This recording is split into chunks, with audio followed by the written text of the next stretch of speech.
અરે સોચપાલ, તને કેટલી વાર કહી ચૂક્યો છું, નવો ફોન કેમ નથી લઈ લેતો? વિચારું છું યાર.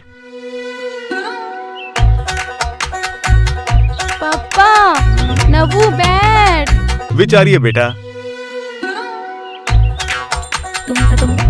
સોચપાલ સાહેબ, મજામાં છો ને ભાઈ? પેટ નીકળી રહ્યું છે તમારું. કસરત ને બધું ક્યારે શરૂ કરશો? વિચારું છું ભાઈ.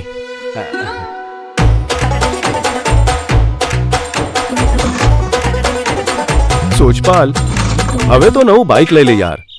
વિચારું છું યાર. સાંભળો, કાકાજી વારંવાર આમંત્રણ આપી રહ્યા છે. શું કરવાનું છે? વિચારીએ છીએ. અરે સોચપાલ, શું વિચારી રહ્યો છે? એક ખેડૂત પોતાના ખેતરો સિવાય બીજું શું વિચારવાનું? બાકી આ વખતે ચૂસક જીવાતોનો ઈલાજ કઈ રીતે કરવાનો છે? વિચારી તો રહ્યો છું. વિચારવાથી નહીં, કંઈક કરવાથી થશે. એટલે ટ્રાન્સફોર્મેશન લાવવું પડશે પોતાના વિચારમાં, પોતાની પદ્ધતિમાં. કેમ કે પરિવર્તન ફક્ત સંસારનો નિયમ નહીં, સમયની જરૂરિયાત પણ છે. અને કઈ રીતે થશે આ ટ્રાન્સફોર્મેશન?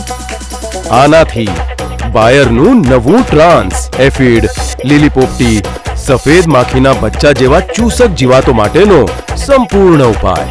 અને મિક્સ પ્રકોપમાં આપે છે વધુ સારું નિયંત્રણ, વધુ તંદુરસ્ત પાક, જેનાથી મળે છે વધુ ઉત્પાદન.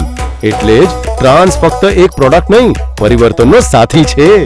અરે વાહ, એનો અર્થ એમ થયો ટ્રાન્સના ઉપયોગથી પરિવર્તન થશે.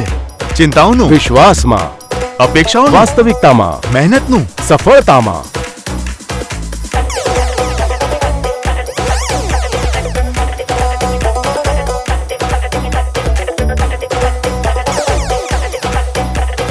કેમ કે પરિવર્તન ફક્ત સંસારનો નિયમ જ નહીં, સમયની જરૂરિયાત પણ છે. બાયરનું ટ્રાન્સ, પરિવર્તનમાં તમારો સાથી.